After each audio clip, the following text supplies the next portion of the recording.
Hello, and welcome to School Health Presents, working with our exceptional individuals during the COVID-19 pandemic. One of the areas we have not addressed yet, and I've had many groups contact me about, is the whole idea of exercise, movement, and even some types of adaptive PE that we can be doing at home in order to make sure that our individuals are getting something in. Part of being healthy means getting some exercise in, but our individuals are at so many different ranges as to what they can do. So I've got some ideas today about things that you can be doing, things that you can adapt, things that you probably shouldn't adapt, and some approaches that you may want to take as we move forward. The first thing I want to talk about is the use of any type of ball. I've got some brain balls here, and if you're unfamiliar with brain balls, I love them because they've got letters, both the small letters, the capital letters, they've got numbers on them. These ones actually feel like little mini basketballs. There's another set that's a little bit softer.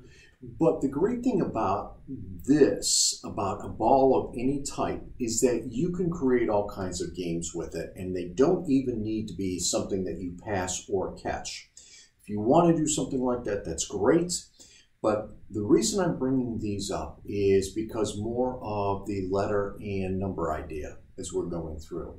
When you've got any type of a ball at home, don't be afraid to take a Post-it note or just even a little piece of tape and put a letter on it or a number on it and practice some additional skills as you're going through.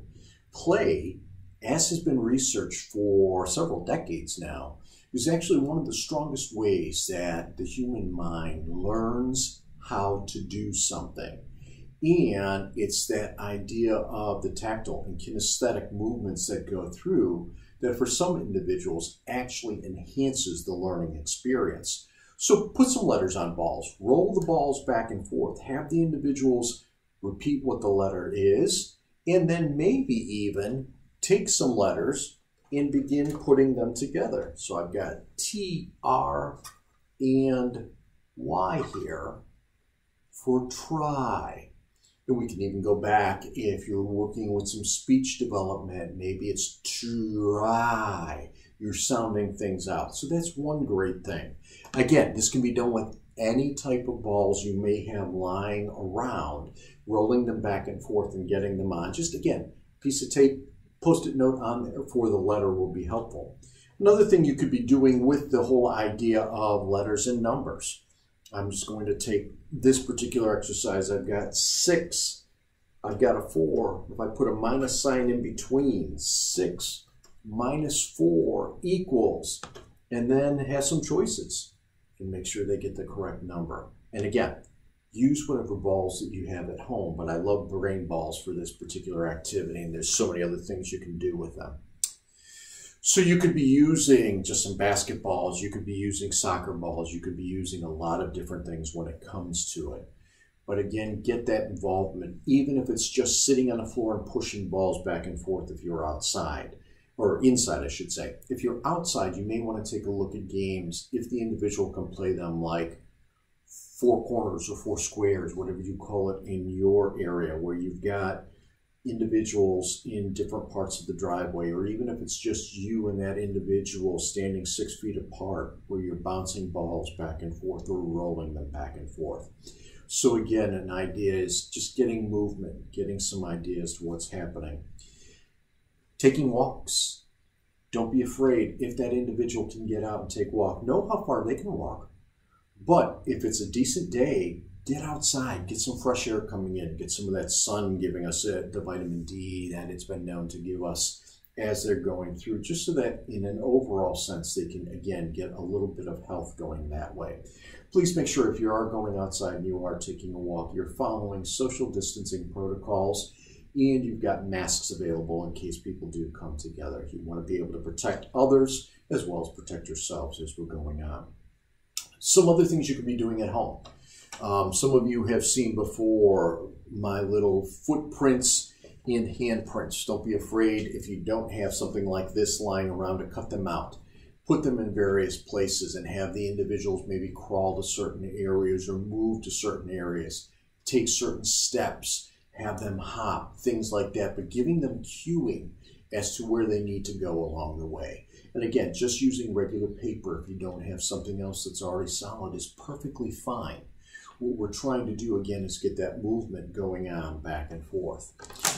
Those of you who were on the webinar about a week ago talking about different things from an OT's point of view heard about how that proprioceptive feedback is very good for individuals, the bouncing, the jumping. One of the suggestions given was jumping on a bed. Immediately, I cringed. At the same time, remembered, my own youth jumping on beds and that, and then getting yelled at.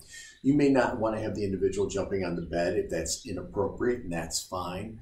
But jumping in place, going outside and jumping. If you're worried about the individual falling on a floor, bring pillows in, bring cushions from a seat, and have them jump in those particular ways.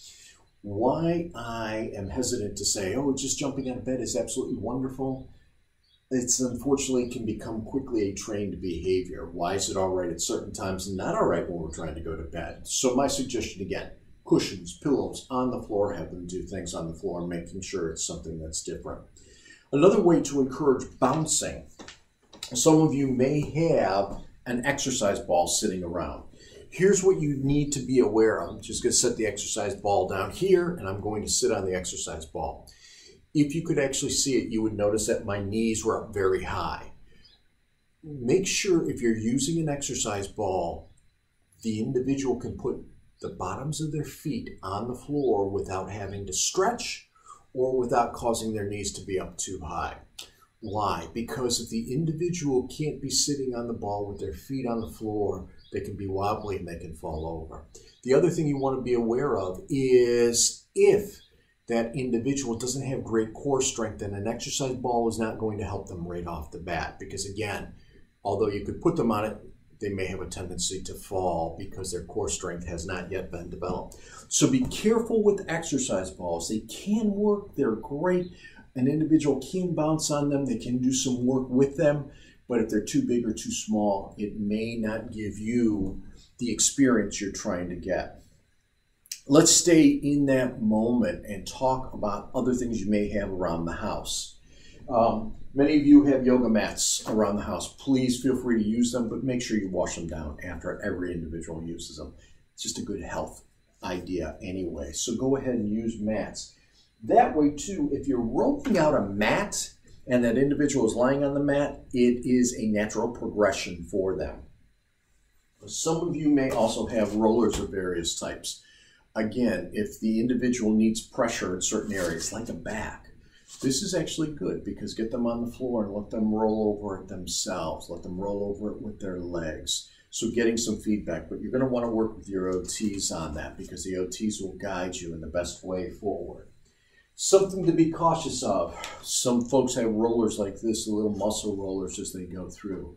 This might be too much for some of our individuals, so please be careful with something like this. Again, work hand in hand with your OTs. Weight work is oftentimes something we hear about, and we've got to be cautious because we don't always have weights at home. And oftentimes when we talk weight work, you want to be dealing with something that's smaller, something like a 1 or a 2 pound weight. Why?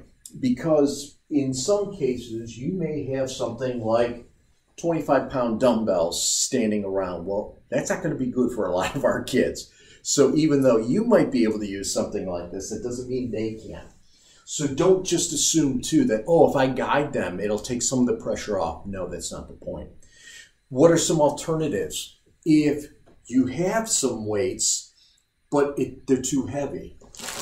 One of my favorites again, using just some dried beans, some dried rice, see how much the bag weighs. This one itself is about a 1 pound, 1 1/4 pound bag. This can be used. You can put that in, an individual can even grab it, and they may be able to lift or move it. But again, they may be, they may not be. You need to know what their strength is. So something like this can actually be a weight as we go through. Some of you may have TheraBands, resistance bands at home. Don't be afraid to get those out. Just have simple movements going back and forth as you're going through. You don't need any fancy workout with that. Just getting them, again, to move as we go through, that's an important key to what's happening here. It's movement. It's getting the body going. It's not allowing an individual just to be constantly sitting in a chair or simply walking from one area to another. However, there is a point in time where chairs are good. If an individual needs to get a little more feedback going into their bodies and you've got a rocking chair lying around, let them sit in the rocking chair at a couple of different points during the day. That rocking chair can actually be both a calming influence for them, but it can also help to allow for a refocusing of the mind going on. So a rocking chair can be something very positive too. Some other things you want to think about along the way. Not everybody has trampolines in a house or out in the backyard. Some people do have some things like a bungee jumper or a pogo stick. Be careful with pogo sticks because of the fact that they do have to be handled outside and an individual can fall over. A bungee jumper, if you've got one, is great because it is something that is designed for indoor use. And again, just like a pogo stick, you want to make sure the individual has enough core strength and overall strength and balance to do something like this. If they don't, just some simple jumps going up and down can actually be very effective for what we go in. If you're going outside and you've got some things lying around the house, you've got to skip along, go ahead and use that. It's not just something that's playtime or for fun. It's actually an activity that helps with eye-hand coordination, eye-foot coordination. It helps with balance. It helps connect both sides of the brain. So that's something that we want to be aware of. Toys that you may have lying around actually are good for exercise. Some other things. If you're playing with things like zip balls, pull this out here. If you're playing with something like a zip ball, not every child can catch a football, but a zip ball is actually going to be able to be sent back and forth. Some individuals do have these. If you don't, you want to make sure whatever ball you're using is soft enough so that an individual can actually use their arms, if they're able to cradle a ball when it comes in to catch. You've got to be cautious. Not everyone catches the exact same way. So be aware of that as you're going through. Another thing that actually does very well for individuals is simply taking a flag like this and having them move it around. But as they're doing it, have them do things like figure eights and have them do it right out in front, because then what's happening is they are crossing midline as they're doing that figure eight and they're watching the flag as it goes through. Have them change hands too to try and do that figure eight in their offhand, their weak hand too. Because again, what we're trying to do is get that movement, get that activity going on.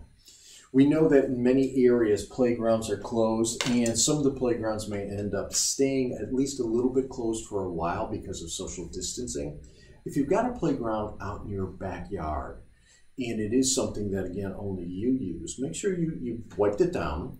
And when I say wipe it down, it's not just COVID-19 that you're worried about right now. It's just any germs or anything that may have come in over the long winter months for those of us who are in areas of winter. And if you've been up here in Ohio, just yesterday it was 60 degrees and beautiful here, and today we had snow flurries. So you never know how the weather is going to be anywhere in our country these days.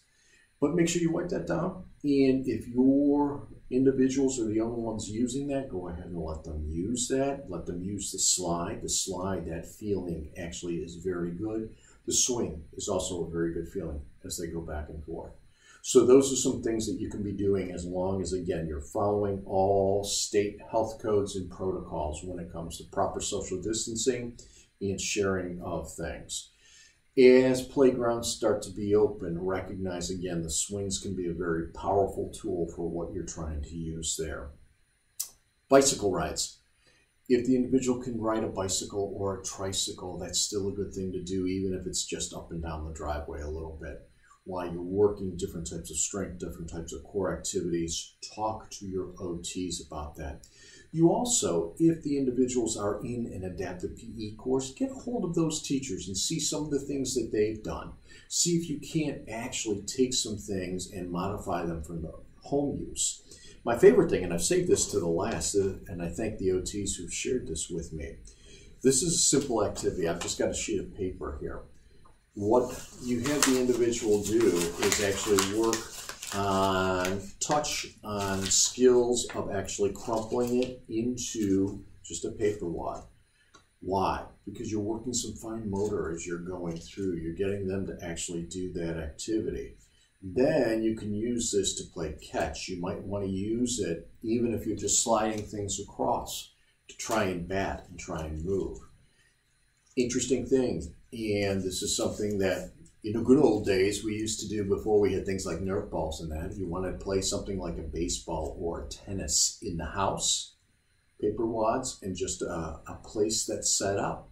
How do you pitch? Just like you normally would. How do you hit? You use your hand as that bat. If you're playing tennis in the house, then you have some kind of a divider, and you've got to hit the paper wad over that divider, and the other person has to come in and hit it back.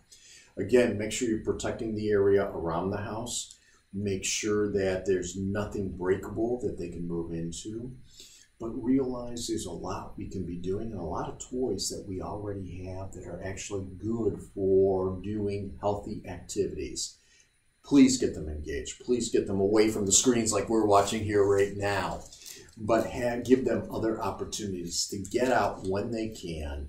And if they're confined to a wheelchair, just get them outside when they're able to go out there on a nicer day, get in some of the air and move around, maybe go around the neighborhood a little bit when they're able to. So those are just some quick ideas as to how to get, again, physical activity within the context of your days at home.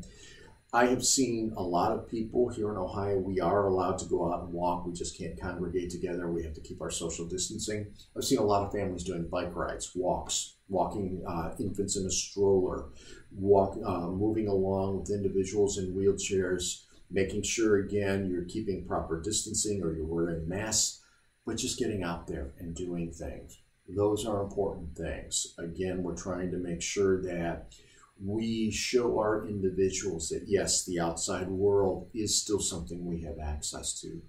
This is going to be coming to a slow change. We're going to evolve back into whatever our next phase of education in the workplace is. But we want them to start relaxing and seeing that we are on our way there.